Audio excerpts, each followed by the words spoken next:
Good morning, students. Now we will discuss about the chapter 5th, the Browning version written by Terence Rattigan. ये hornbill book का chapter है और रेटिंगन का जो play browning version है ये is a set in a school scene है और इसमें मेन कैरेक्टर कौन कौन से हैं आइए देखते हैं। Frank is a young science teacher, mister croaker Harris is a middle-aged teacher. He is strict also. And Taplo is a boy of 16 years. He has come in to do extra work for his teacher, Mr. Croker Harris, but he has not yet arrived. And another master, Frank, finds Taplo waiting for him. Next है Millie, the wife of Mr. Croker Harris. अब जब ये wait करता होता है अपने teacher के लिए, एक्स्ट्रा वर्क करते हैं और अपने टीचर का वेट करते हैं टैप्लो, तो इतने में ही जो उनके साइंस टीचर है मिस्टर फ्रैंक वो आ जाते हैं और उनसे कुछ क्वेश्चन पूछते हैं। आइए देखते हैं वो क्या कन्वर्सेशन होती है टैप्लो और मिस्टर फ्रैंक के बीच में। मिस्टर फ्रैंक उनसे पूछते हैं, do I know your name please? Yes sir, my name is Taplo. तो अपना नाम टैप्लो बताते हैं। तो फ्रैंक कहते हैं कि तुम एक साइंस स्टूडेंट तो नहीं हो? तो कहते हैं यस सर, मैं साइंस स्टूडेंट नहीं हूँ, मैं तो अभी लोअर 5th में हूँ। तो कहते हैं और बताते हैं कि सर अभी तो मैं प्रमोट भी नहीं हुआ हूँ और आगे स्टडी के लिए मुझे प्रमोट होना जरूरी है। तो फ्रैंक इतने में पूछते हैं उनसे कि तुम्हें अभी तक पता ही नहीं कि तुम प्रमोट हो गई या नहीं? तो कहते हैं नो सर, अभी हमारे टीचर ने हमें बताया ही नहीं। तो कहते हैं क्यों? क्योंकि मिस्टर क्रोकर हैरिस जो है अदर्स टीचर्स की तरह नहीं है। इतने में ही मिस्टर फ्रैंक कहते हैं हाँ ये तो रूल है, क्योंकि लास्ट डे पर ही रिजल्ट अनाउंस होता है और वो रिजल्ट अनाउंस कौन करते हैं? हेडमास्टर अनाउंस करते हैं। कौन रिमूव हुआ है और कौन नहीं ये तो हेडमास्टर ही बताते हैं। रिमूव मीन्स क्या होता है? यानी कि प्रमोट करना। तो वो कहता है लेकिन सर पहले नहीं बताते हमारे सर। तो फ्रैंक इनमें कहता है चलो कोई बात नहीं, अब तुम्हें पता चल जाएगा, अब एक ही दिन तो बचा है, तुम्हें पता चल जाएगा। अच्छा ये बताओ, अगर तुम प्रमोट हो गए तो फिर क्या लोगे तुम? तो इतने में वो जो टैप्लो है वो बोलते हैं सर मैं साइंस लूँगा। साइंस?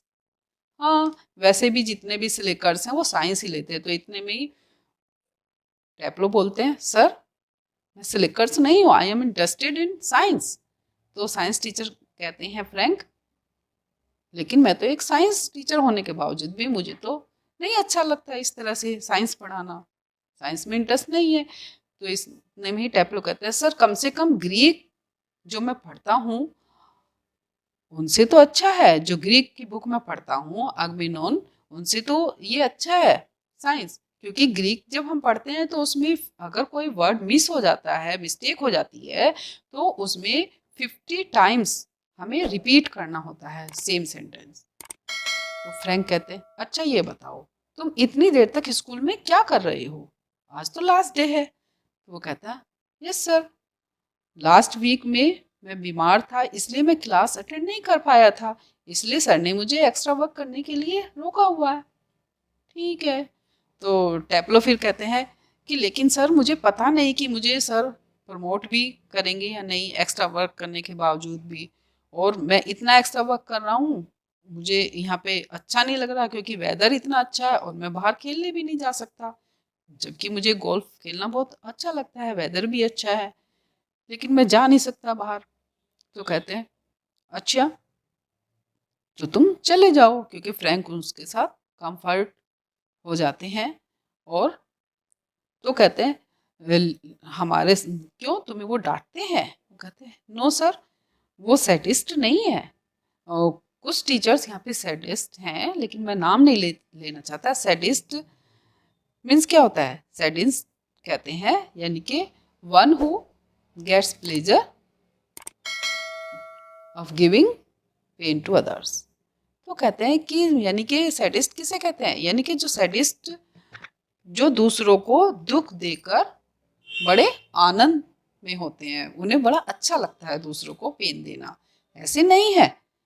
तो फ्रैंक कहते हैं अच्छा मैं तो कहते हैं नहीं सर मैं आपकी बात नहीं कर रहा, और कुछ हैं टीचर्स जो ऐसे हैं, लेकिन हाँ मिस्टर क्रोकर हैरिस ऐसे नहीं है, वो बहुत अच्छे सर हैं।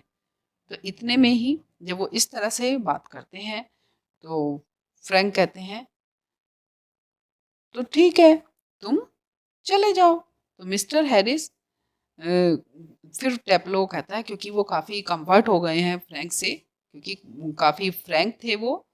और फिर वो कहते हैं कि सर, जब मिस्टर हैरिस हमें पढ़ाते हैं क्लास में, तो मैं वो कैसे पढ़ाते हैं मैं उनकी एक्टिंग करके दिखाता हूँ आपको।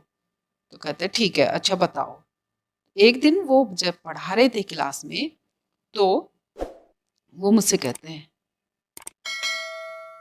अच्छा डियर टेप्लो, न तो तुम्हें ज़्यादा मार्क्स मिलेंगे और ना ही कम, बस जो तुम डिजर्व करते हो वो ही तुम्हें मार्क्स मिलेंगे।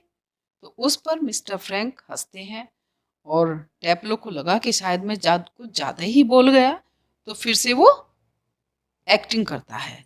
तो फ्रैंक कहते हैं कि बस जो तुम पढ़ रहे थे ना, जो अपनी ग्रीक आगमेनॉन बुक पढ़ रहे थे, अब उसको पढ़ो, बहुत हो गया, तो वो अपना काम कर लो। तो इतने में वो कहते हैं कि ठीक है सर, तुम्हें हैरिस ने किस टाइम के लिए कहा था आने के लिए? तो कहता है सर 6:30 पर कहा था आने के लिए। तो फ्रैंक कहते हैं अरे अब तो 10 मिनट ओवर हो गए हैं, तो तुम चले क्यों नहीं जाते, अब चले जाओ। कहता नो सर, मैं ऐसा नहीं कर सकता, मैं सर की बात कट नहीं कर सकता, डिसोबे नहीं कर सकता। अगर मैं डिसोबे करूंगा तो पता नहीं सर को बहुत बुरा लगेगा, और जब सर को पता चलेगा तो वो हो सकता है पीछे पीछे मेरे घर तक पहुंच जाए, और पता नहीं फिर क्या हो। तो वो उस समय फ्रैंक हैरिस से जेलस होते हैं। उन्हें लगता है कि देखो, बच्चे को मतलब एक्स्ट्रा वर्क भी करना पड़ रहा है और फिर भी इतना डर रहा है, फिर भी इतना ओबे कर रहा है। तो कहते हैं अच्छा ये बताओ, क्या वो तुम्हें मारते हैं? तुम इतने डिसिप्लिन में कैसे रहते हो? कैसे तुम्हें सर इतने डिसिप्लिन में रखते हैं? क्या वो तुम्हें मारते हैं, डांटते हो? कहते हैं नो सर, वो तो बिल्कुल नहीं मारते, ना ही वो डांटते हैं, बस वो बहुत अच्छे हैं। तो मिस्टर वो क्रोक कहने लगता है अपने सर को। तो इतने पे ही जो फ्रैंक होते हैं, मिस्टर फ्रैंक साइंस टीचर जो होते हैं, वो कहते हैं अरे अपने टीचर का ओबे करो, रिस्पेक्ट से नेम लीजिए उनका। तो वो कहता है सर, एक बार पता है जब वो जोक सुनाते थे तो कोई नहीं हंसता था क्लास में, लेकिन मैं उनके जोक पर हंसता था, तो उन्हें बड़ा अच्छा लगता था। और फिर वो कहते थे, मुझे पास बुलाकर बोलते थे, अच्छा टैपलो, तुम्हें ये जोक समझ में आया? तो कहता यस सर, मुझे समझ में आ गया। कि ग्रीक तुम्हें समझ में आ गया ये जोक? Yes sir. जब मैं बोलता था तो वो मुझसे कहते थे अच्छा तो तुम अब सारी क्लास को तुम ही समझाना। तो इस तरह से वो हमें बोलते थे। तो उनकी एक्टिंग करके वो दिखाता है मिस्टर फ्रैंक को टेप्लो। जब तो इतने में ही मिली आ जाती है। मिली कौन है? वाइफ ऑफ मिस्टर क्रोकर है। जब मिसेज मिली आ जाती है तो वो एकदम वो कुछ क्षण से वहीं पे खड़ी हुई उन्हें देखती रहती है। तो वो डर जाता है, एकदम सरप्राइज हो जाता है टेप्लो। उसे लगा शायद उन्होंने हमारी सारी बातें सुन ली। तो वो कहता है, और वो टेप्लो से पूछती हैं, मिसेज मिली आगे आके पूछती हैं अच्छा तुम चले नहीं गए? गए क्यों नहीं तुम? चले जाओ, उन्हें अभी काफी समय लगेगा आने में, तुम चले क्यों नहीं जाते? तो वो कहता है टेप्लो, मैडम अगर मैं चला गया ना तो सर मुझे पता नहीं कितना मुझसे नाराज होंगे, और पता नहीं वो मुझे मार्क्स देंगे भी या नहीं, मुझे प्रमोट करेंगे भी या नहीं, मैं नहीं जा सकता। वो मना कर देते। तो इतने पे ही जो मिसेस मिली होती हैं वो कहती हैं अच्छा, अगर मैं तुम्हारा ब्लेम जो है अपने ऊपर ले लूँ तो ठीक है। तो इतने में ही वो कहती है ये केमिस्ट की शॉप पर जाओ, और वो एक प्रिस्क्रिप्शन दे देती है और कहती है वहां से जाकर, ये सर की ही मेडिसिन है, तुम वहां से जाकर ले आओ।